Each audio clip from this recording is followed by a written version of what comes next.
Hello दोस्तों, welcome to my YouTube channel educational Adda. दोस्तों, हम लोग एनसीईआरटी बेस्ड एमसीक्यू को प्रैक्टिस सेट के माध्यम से देख रहे हैं, जिसमें अब तक हम लोगों ने टोटल 95 सेट को डिस्कस कर लिया है। आज की सेट में हम लोग सेट नंबर 96 को डिस्कस करेंगे। अगर आपने हमारी पहले की वीडियोज़ को नहीं देखे हैं, उसे देख लीजिएगा। चैनल पर नए हैं, सब्सक्राइब कर बेल आइकन को प्रेस कीजिए ताकि हमारी आने वाली सारी महत्वपूर्ण वीडियोज़ आप तक सबसे पहले पहुँच सके। तो चलिए स्टार्ट करते हैं आज के सेशन को। आज के सेट का पहला प्रश्न है, पाचन के दौरान पित्त की भूमिका डैश होती है। तो दोस्तों, पाचन के दौरान पित्त की भूमिका वसा का पाइसीकरण करना होता है, यानी कि वसा को फैटी एसिड में तोड़ना होता है। इसका सही आंसर ऑप्शन नंबर डी हो जाएगा। दोस्तों, पित्त एक पीले हरे रंग का तरल पदार्थ होता है, जिसका निर्माण यकृत में होता है और जमा यह पित्ताशय में होता है। ठीक है, तो इतना फैक्ट्स आपको याद रखना है पित्त के बारे में। इस क्वेश्चन का सही आंसर ऑप्शन नंबर डी है, यानी वसा का पाइसीकरण। अगला प्रश्न है, निम्नलिखित में से कौन सा जीव एक कोलोनियल के स्वरूप में रहता है। तो दोस्तों, एक कोलोनियल के स्वरूप में बॉलबॉक्स नामक शैवाल रहता है, जो कि एक कोशिकीय शैवाल है। तो इसका सही आंसर ऑप्शन नंबर डी हो जाएगा, बॉलबॉक्स। अगला प्रश्न है, कोशिका द्रव्य और केंद्रक के विभिन्न भागों में पदार्थ का संचलन का सामान्यतः किसके द्वारा किया जाता है। तो दोस्तों, कोशिका द्रव्य और केंद्रक के विभिन्न भागों में पदार्थों का संचलन सामान्यतः एंडोप्लाज्मिक रेटिकुलम के द्वारा किया जाता है, यानी ईआर के द्वारा किया जाता है। तो इसका सही आंसर ऑप्शन नंबर डी हो जाएगा, एंडोप्लाज्मिक रेटिकुलम। दोस्तों, केंद्रक को कोशिका द्रव्य से एक झिल्ली से अलग किया जाता है, जिसे कि परमाणु झिल्ली कहा जाता है। अगला प्रश्न है, प्रयोगशाला में प्रयोग होने वाला लिटमस पेपर किस लाइकेन से प्राप्त किया जाता है। तो दोस्तों, प्रयोगशाला में प्रयोग होने वाला लिटमस पेपर रोसोला नामक लाइकेन से प्राप्त किया जाता है। रोसोला या फिर लोकोनोरा जीनस नामक लाइकेन से प्राप्त होता है प्रयोगशाला में प्रयोग होने वाला लिटमस पेपर। तो इसका सही आंसर ऑप्शन नंबर ए हो जाएगा, रोसेला। अगला प्रश्न है, जीन का कार्यात्मक इकाई है।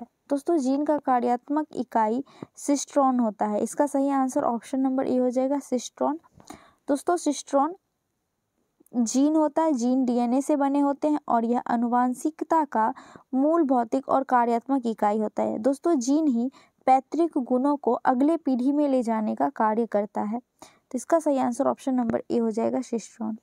अगला प्रश्न है, वनस्पति को परावैंगिक किरणों के दुष्प्रभाव से बचाने वाला वर्णक है। दोस्तों, वनस्पतियों को परावैंगिक किरणों के दुष्प्रभाव से बचाने वाला वर्णक कैरोटीनॉइड है, जो कि किसी ऑप्शन में दिया हुआ नहीं है, तो आप इसी को बना लीजिएगा, कैरोटीनॉइड। तो इसका सही आंसर ऑप्शन नंबर ए हो जाएगा। दोस्तों, कैरोटीनॉइड कई पौधे, कवक और बैक्टीरिया द्वारा संश्लेषित पीले, नारंगी और लाल रंग के वर्णक होते हैं। अगला प्रश्न है, निम्न में से कौन सा विद्युत धारा के तापीय प्रभाव के व्यवहारिक अनुप्रयोग पर आधारित नहीं है। तो इसका सही आंसर ऑप्शन नंबर ए हो जाएगा, इलेक्ट्रॉनिक घंटी। दोस्तों, इलेक्ट्रिक घंटी यह विद्युत धारा के चुंबकीय प्रभाव पर व्यवहारिक कार्य करता है, ना कि तापीय प्रभाव पर। इसीलिए इसका सही आंसर ऑप्शन नंबर ए हो जाएगा, इलेक्ट्रिक घंटी। बाकी जो है इलेक्ट्रिक फ्लैक्स आयरन, इलेक्ट्रिक केतली और इलेक्ट्रिक टोस्टर ये सभी तापीय प्रभाव पर व्यवहारिक अनुप्रयोग पर आधारित होता है। अगला प्रश्न है,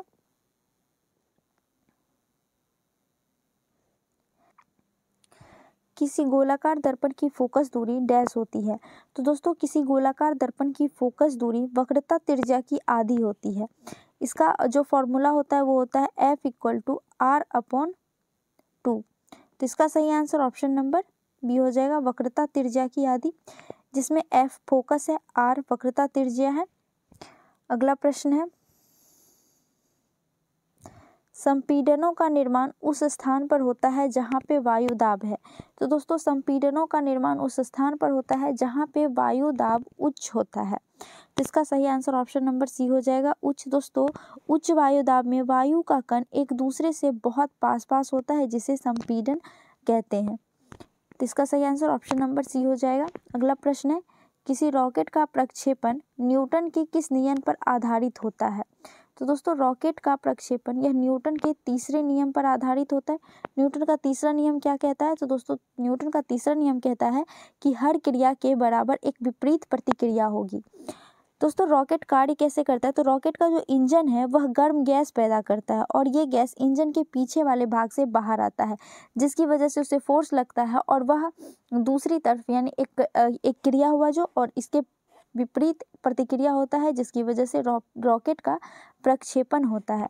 तो इसका सही आंसर ऑप्शन नंबर सी हो जाएगा, गति के तृतीय नियम के अनुसार। अगला प्रश्न है, यदि तरंग 2.5 सेकेंड में 20 कंपन पूरे करती है तो इसकी आवृत्ति होगी।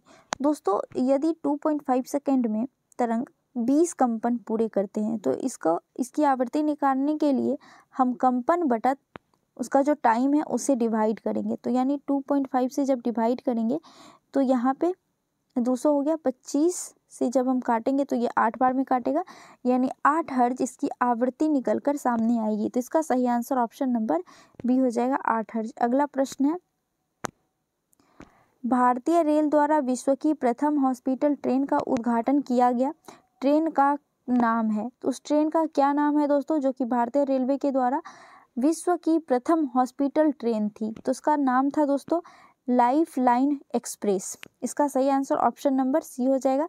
दोस्तों लाइफ लाइन एक्सप्रेस का उद्घाटन कब किया गया था? तो इसका उद्घाटन 16 जुलाई 1991 ईस्वी को किया गया था। ठीक है, 16 जुलाई 1991 को मुंबई के छत्रपति शिवाजी टर्मिनल से इसका उद्घाटन किया गया था लाइफ लाइन एक्सप्रेस का, जो कि एक चलती फिरती हॉस्पिटल ट्रेन थी। अगला प्रश्न है, डिस्पाइट द स्टेट पुस्तक के लेखक हैं। तो दोस्तों डिस्पाइट द स्टेट पुस्तक के लेखक एम राजशेखर है। इसका सही आंसर ऑप्शन नंबर ए हो जाएगा, एम राजशेखर। अगला प्रश्न है, सर्व शिक्षा अभियान के तहत केंद्र और राज्यों के मध्य वित्तीय व्यवस्था को किस अनुपात में विभाजित किया गया है?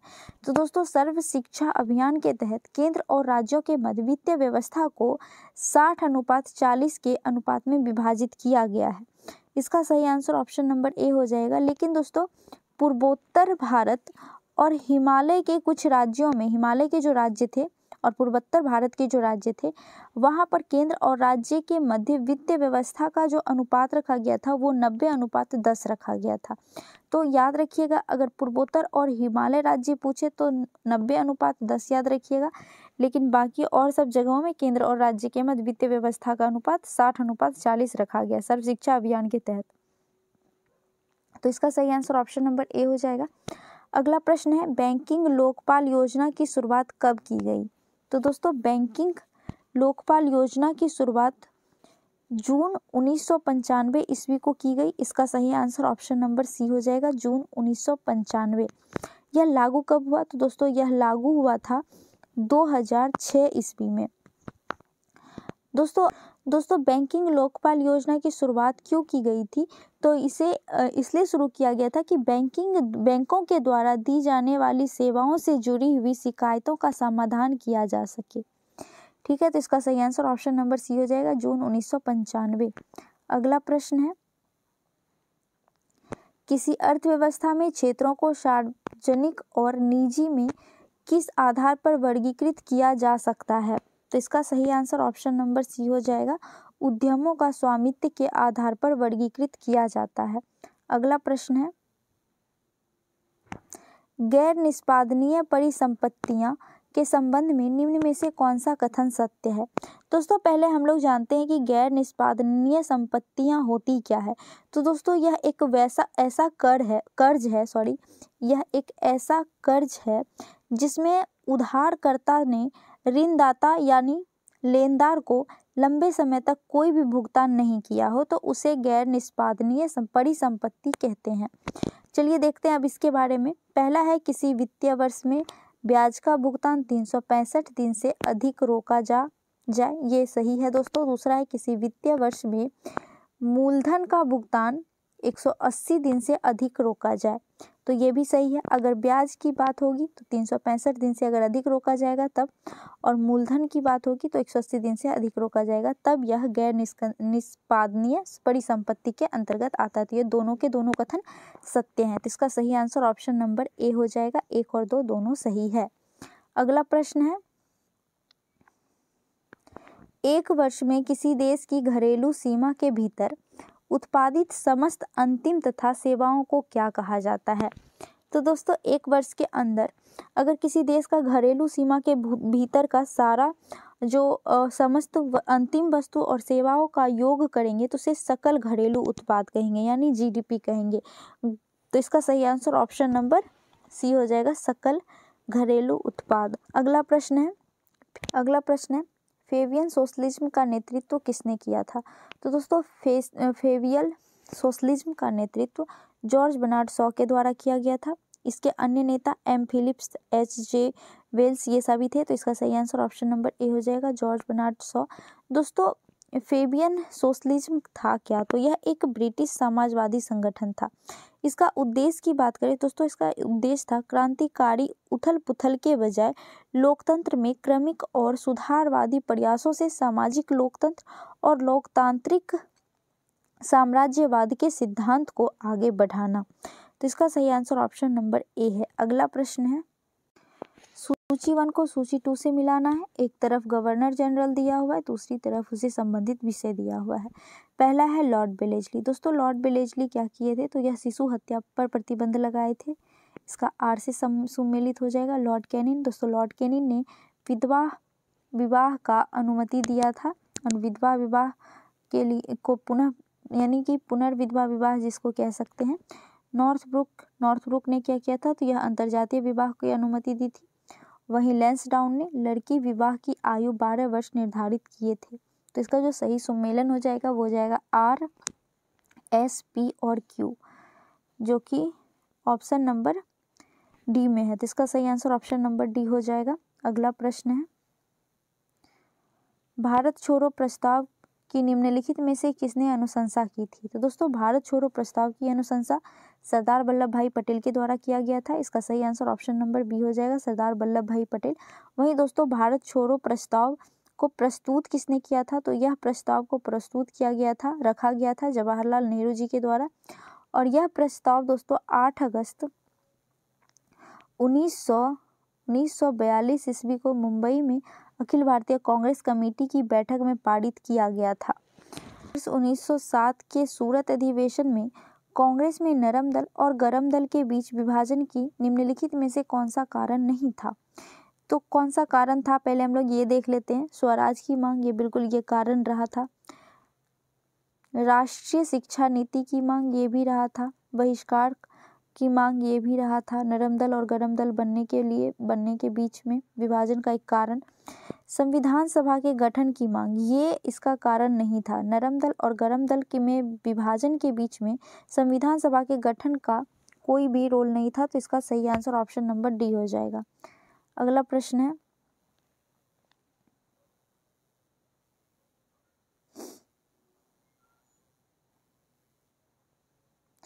विजयनगर के राजा कृष्णदेव राय ने गोलकुंडा का युद्ध किस राजा के साथ लड़ा था? तो दोस्तों विजयनगर साम्राज्य के राजा कृष्णदेव राय ने गोलकुंडा का युद्ध कुली कुतुब शाह के बीच लड़ा था। तो इसका सही आंसर ऑप्शन नंबर ए हो जाएगा। कृष्णदेव राय दोस्तों विजयनगर साम्राज्य के एक प्रसिद्ध शासक रहे हैं। अगला प्रश्न है, स्वप्न वासव दत्ता के लेखक निम्नलिखित में से कौन है? दोस्तों स्वप्न वासव दत्ता के लेखक भास हैं। इसका सही आंसर ऑप्शन नंबर बी हो जाएगा। दोस्तों स्वप्न वासव दत्ता एक संस्कृत नाटक है जिसके 6 अंक हैं।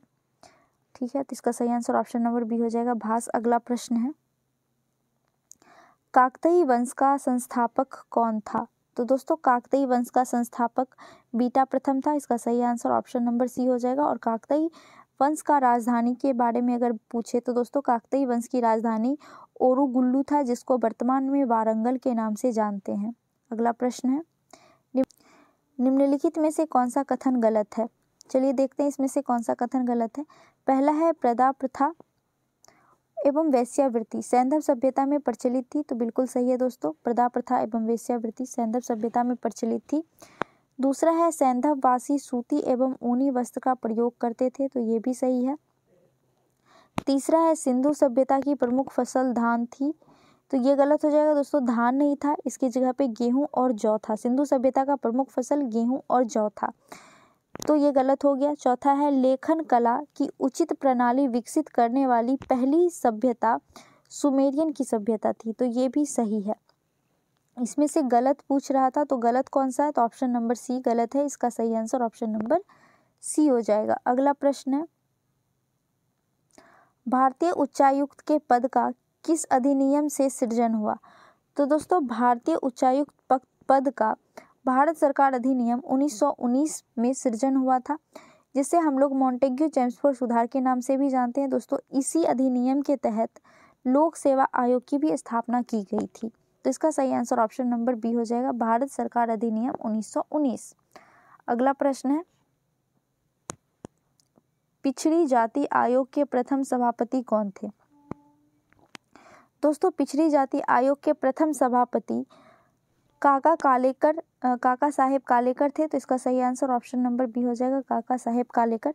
दोस्तों पिछड़ी जाति आयोग की स्थापना कब हुई थी, तो इसकी स्थापना 29 जनवरी 1953 ईस्वी को हुई थी, इसका सही आंसर ऑप्शन नंबर बी है। अगला प्रश्न है राज्य सरकारों का संवैधानिक प्रमुख कौन होता है। तो दोस्तों राज्य सरकारों का संवैधानिक प्रमुख राज्यपाल होता है, इसका सही आंसर ऑप्शन नंबर बी हो जाएगा, राज्यपाल। वहीं पे दोस्तों वास्तविक प्रधान कौन होता है, तो राज्य सरकार का वास्तविक प्रधान मुख्यमंत्री होता है।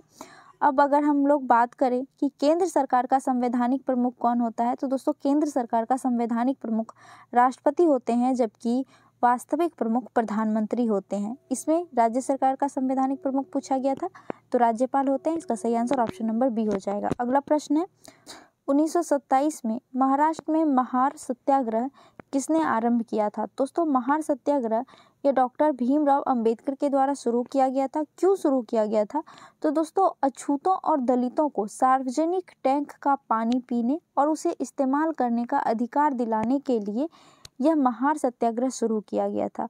कब शुरू किया गया था, तो 20 मार्च 1927 ईस्वी को महाराष्ट्र के रायगढ़ जिले में महार सत्याग्रह की शुरुआत की गई थी, तो इसका सही आंसर ऑप्शन नंबर सी हो जाएगा, डॉक्टर भीमराव अंबेडकर के द्वारा। अगला प्रश्न है सिंधु नदी तंत्र में शामिल नदियों का उत्तर से दक्षिण की ओर सही क्रम क्या है।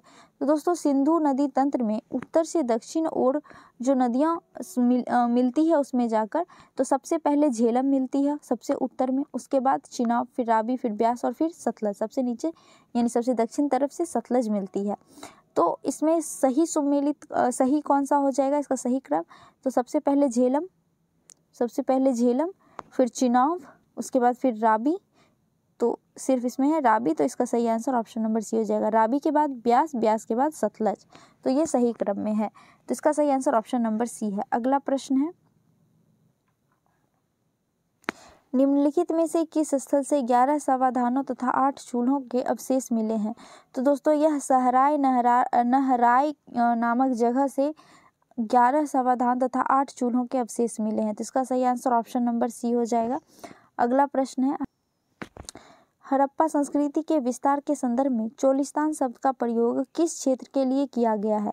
तो दोस्तों चोलिस्तान शब्द का प्रयोग पाकिस्तानी पंजाब और भारत के सिंध क्षेत्र, जो कि वर्तमान में पंजाब क्षेत्र में ही सम्मिलित है, के लिए प्रयोग किया गया था। यानी कि थार रेगिस्तान से लगा हुआ पाकिस्तानी रेगिस्तानी क्षेत्र को चोलिस्तान शब्द का प्रयोग किया जाता था हड़प्पा संस्कृति में, तो इसका सही आंसर ऑप्शन नंबर बी हो जाएगा।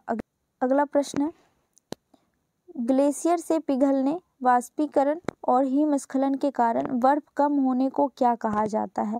तो दोस्तों हिमस्खलन, वाष्पीकरण या फिर पिघलने से ग्लेशियर के पिघलने को अपक्षरण कहा जाता है, इसका सही आंसर ऑप्शन नंबर ए हो जाएगा, अपक्षरण। दोस्तों इससे क्या नुकसान हो सकता है, तो दोस्तों जब ग्लेशियर पिघलता है तो नदियों का जल स्तर बढ़ जाता है, जिससे बाढ़ की स्थिति बन जाती है। उसके अलावा समुद्र का भी स्तर बढ़ जाता है। उसके अलावा दोस्तों ग्लेशियर के पिघलने से जल विद्युत संयंत्र भी ठप होने की संभावनाएं होती है, जल विद्युत संयंत्र भी ठप हो सकता है। तो इसका सही आंसर ऑप्शन नंबर ए है, अपक्षरण कहलाता है। और ये सारे नुकसानें होती हैं ग्लेशियर के पिघलने से। अगला प्रश्न है, निम्नलिखित में से किस क्षेत्र में धरातलीय और भौम जल का उपयोग सर्वाधिक होता है? तो दोस्तों धरातलीय और भौम जल होता क्या है, पहले हम लोग वो जान लेते हैं। तो धरातलीय जल वो होता है जो पृथ्वी के सतह पर पाया जाने वाला जल होता है, उसे धरातलीय जल कहते हैं। भौम जल क्या होता है, तो पृथ्वी के अंदर जो जल पाया जाता है उसे भौम जल या भूजल कहते हैं। तो धरातलीय जल और भौम जल का प्रयोग सबसे ज़्यादा कृषि क्षेत्र में किया जाता है। इसका सही आंसर ऑप्शन नंबर सी हो जाएगा। धरातलीय जल का लगभग 89% और भौम जल का लगभग 92% लोग कृषि में इसका उपयोग करते हैं। तो इसका सही आंसर ऑप्शन नंबर सी हो जाएगा। अगला प्रश्न है, निम्नलिखित में से भारत में स्थापित होने वाली पहली लौह उद्योग कंपनी थी? तो दोस्तों भारत में स्थापित होने वाला पहला लौह उद्योग कंपनी टिस्को था, यानी कि टाटा लौह इस्पात कंपनी। इसका सही आंसर ऑप्शन नंबर ए हो जाएगा। दोस्तों यह एशिया में पहला और सबसे बड़ा विनिर्माण संयंत्र है, जिसकी स्थापना कब हुई थी? तो इसकी स्थापना 1907 ईस्वी में जमशेदजी टाटा के द्वारा किया गया था। तो इसका सही आंसर ऑप्शन नंबर ए हो जाएगा। अगला प्रश्न है, अवसादी सेलों के लिए निम्नलिखित में से कौन सा कथन असत्य है? चलिए देखते हैं कि वे सेल हैं जिसकी संरचना ताप तथा दाब पर निर्भर करती है, तो बिल्कुल सही है। दूसरा है ये सेल अक्रिस्टलीय सेल है, यह भी सही है। तीसरा है ये सेल स्तरों में निक्षेपित होता है, ये भी सही है। चौथा है ये सेल जल में निर्मित नहीं होता है, ये गलत हो जाएगा। दोस्तों अवसादी सेल जल में भी निर्मित हो सकता है, तो इसका सही आंसर ऑप्शन नंबर डी हो जाएगा। दोस्तों कोयला भी एक प्रकार का अवसादी सेल है, सेल का उदाहरण है, जो कि मृत पौधे के पीठ से बना हुआ होता है। तो इसका सही आंसर ऑप्शन नंबर डी हो गया। अगला प्रश्न है, भारत का सर्वाधिक पटसन उत्पाद राज्य कौन सा है? दोस्तों पटसन यानी जूट उत्पादक राज्य कौन सा है? तो वो है वेस्ट बंगाल, पश्चिम बंगाल। इसका सही आंसर ऑप्शन नंबर डी हो जाएगा। दोस्तों भारत में जितना भी पटसन उगाया जाता है, जितना भी पटसन का उत्पाद होता है, उसमें से पश्चिम बंगाल में 50% से ज़्यादा उत्पाद सिर्फ पश्चिम बंगाल में होता है। दोस्तों यह देश के कुल पटसन उत्पाद का आधा से ज़्यादा हिस्सा उत्पादित करने वाला राज्य है वेस्ट बंगाल। तो इसका सही आंसर ऑप्शन नंबर डी हो जाएगा। अगला प्रश्न है, एक हाइड्रोकार्बन जिसमें कार्बन के 2 परमाणु द्विबंध जुड़े हो क्या कहलाता है? तो दोस्तों यह एल्कीन कहलाता है। इसका सही आंसर ऑप्शन नंबर बी हो जाएगा, एल्कीन। दोस्तों एल्कीन एक असंतृप्त हाइड्रोकार्बन है। एल्कीन में कार्बन कार्बन डबल बॉन्ड बनाया हुआ होता है, तो इसका सही आंसर ऑप्शन नंबर बी हो जाएगा। अगला प्रश्न है, सिगरेट लाइटर में कौन सा गैस प्रयुक्त होता है? दोस्तों सिगरेट लाइटर में ब्यूटेन प्रयोग में लाया जाता है, तो इसका सही आंसर ऑप्शन नंबर ए हो जाएगा, ब्यूटेन, जो कि एक हाइड्रोकार्बन गैस है जो कि रंगहीन और गंधहीन होता है। तो इसका सही आंसर ऑप्शन नंबर ए हो जाएगा, हाइड्रोकार्बन। अगला प्रश्न है, निम्नलिखित में से किसकी मात्रा अम्ल वर्षा में सबसे अधिक होती है? दोस्तों अम्ल वर्षा में सबसे अधिक सल्फ्यूरिक अम्ल होता है, जिसका रासायनिक सूत्र होता है H2SO4। तो इसका सही आंसर ऑप्शन नंबर सी हो जाएगा, H2SO4 यानी सल्फ्यूरिक अम्ल अम्ल वर्षा में सबसे अधिक मात्रा में मौजूद होता है। अगला प्रश्न है, आयोडीकृत लवण में रहता है। तो दोस्तों आयोडीकृत लवण में पोटेशियम आयोडाइड रहता है। इसका सही आंसर ऑप्शन नंबर डी हो जाएगा, पोटेशियम आयोडाइड। अगला प्रश्न है, ज्ञानपीठ पुरस्कार पाने वाली प्रथम भारतीय महिला कौन थी? तो दोस्तों ज्ञानपीठ पुरस्कार पाने वाली प्रथम भारतीय महिला आशापूर्णा देवी जी थी। तो इसका सही आंसर ऑप्शन नंबर ए हो जाएगा। इनको कब ज्ञानपीठ पुरस्कार दिया गया था? तो दोस्तों इनको 1976 ईस्वी में ज्ञानपीठ पुरस्कार दिया गया था। दोस्तों आशापूर्णा देवी जी बंगाली उपन्यासकार और कवित्री रही थी। तो इसका सही आंसर ऑप्शन नंबर ए हो जाएगा। अगला प्रश्न है, इनमें से कौन सी टिप्पणी प्राकृतिक वनस्पति जात और प्राणी जात के ह्रास का प्रमुख कारण नहीं है? तो इसका सही आंसर क्या होगा, चलिए देखते हैं। कृषि प्रसार, तो ये तो है दोस्तों, इसमें से प्रमुख कारण नहीं है। तो कृषि प्रसार के लिए हम लोग वन को, मतलब कृषि प्रसार के लिए जो झूम कृषि आप लोग जानते होंगे, जिसमें क्या होता है कि वन को काटा जाता है, उसे मिट्टी उपजाऊ मिट्टी के रूप में परिवर्तित किया जाता है, यानी जुताई की जाती है, फिर वहाँ पे फसल बोया जाता है। ऐसे कर करके जंगल को वो लोग काटते हैं। तो कृषि प्रसार के लिए भी प्राकृतिक वनस्पति यानी प्राणी जात का ह्रास होता है। दूसरा है बृहत स्तरीय विकास विकास परियोजना के लिए भी वनस्पति को काटा जाता है, जंगल को साफ किया जाता है, तो ये भी कारण है। दूसरा है पशुचारण और ईंधन लकड़ी एकत्रित करना, तो ये नहीं होगा, क्योंकि दोस्तों पशुचारण यानी कि अगर आप किसी भी जंगल में पशु को चराने ले जाते हैं तो वो बहुत ज़्यादा नुकसान नहीं करता है, वो घास फूस जो होता है उसे खाता है। और वहीं पे ईंधन के लिए जो आप लकड़ी एकत्रित करते हैं, लकड़ी इकट्ठा करते हैं, तो वो जो सूखी हुई लकड़ी पेड़ों से टूटकर गिर जाती है, तो उसे आप इकट्ठा करके घर लेके आते हैं, तो उससे कोई भी नुकसान नहीं होता है वन को, ना ही प्राणी जात का कोई ह्रास होता है। तो ये इसका रीजन नहीं है। और तीव्र औद्योगिक और शहरीकरण के लिए तो वन को काटा ही जाता है। औद्योगिकरण के लिए और शहर बसाने के लिए जगह अगर कम पड़ती है तो उसके लिए वन को काटकर जंगल को साफ करके उसे शहरीकरण वहाँ पे किया जाता है। तो ये भी रीजन है। इसमें से कौन सा नहीं है, तो वो है पशुचारण और ईंधन लकड़ी एकत्रित करना। तो इसका सही आंसर ऑप्शन नंबर सी हो जाएगा। अगला प्रश्न है, बीज बचाओ आंदोलन का संबंध किस राज्य से है? तो दोस्तों बीज बचाओ आंदोलन का संबंध उत्तराखंड से है। इसका सही आंसर ऑप्शन नंबर बी हो जाएगा, उत्तराखंड। दोस्तों बीज बचाओ आंदोलन की शुरुआत 1980 ईस्वी में किया गया था और इसके नेतृत्व करता थे विजय जरधारी। तो इसका सही आंसर ऑप्शन नंबर बी हो जाएगा। अगला प्रश्न है, रक्त कैंसर यानी कि ल्यूकेमिया की रोकथाम में उपयोग किए जाने वाले रेडियो समस्थानिक है। तो दोस्तों ल्यूकेमिया की रोकथाम के लिए उपयोग किए जाने वाले रेडियो समस्थानिक फास्फोरस 32 है। इसका सही आंसर ऑप्शन नंबर सी हो जाएगा। दोस्तों फास्फोरस 32 का उपयोग ल्यूकेमिया थेरेपी के लिए किया जाता है, जबकि कोबाल्ट 60 का उपयोग कैंसर के उपचार के लिए किया जाता है। वहीं सोडियम 24 का उपयोग रक्त अध्ययन के लिए किया जाता है। तो इसका सही आंसर ऑप्शन नंबर सी है। अगला प्रश्न है, ऑक्सीजन संचरण का मानव शरीर में सही क्रम है। तो दोस्तों ऑक्सीजन संचरण का मानव शरीर में सही क्रम क्या है? सबसे पहले ऑक्सीजन कहाँ जाता है? तो हमारे फेफड़े में जाता है। जब हम श्वसन करते हैं तो श्वसन के माध्यम से ऑक्सीजन हमारे फेफड़े तक पहुँचता है और उसके बाद एल्वियोली नामक छोटी हवा की थैली में ये ऑक्सीजन पहुँचता है और उस थैली के जरिए हमारे हृदय में ऑक्सीजन जाता है और महाधमनी के द्वारा वो जो शुद्ध रक्त होता है उस रक्त प्रवाह में पहुंचता है और फिर उस रक्त प्रवाह से होते हुए ऊतक तक, हमारे शरीर के ऊतक तक श्वसन के माध्यम से ऑक्सीजन पहुंचता है। तो सबसे पहले फेफड़ा हो जाएगा, फिर रक्त और फिर ऊतक होगा। तो इसका सही आंसर ऑप्शन नंबर सी हो जाएगा।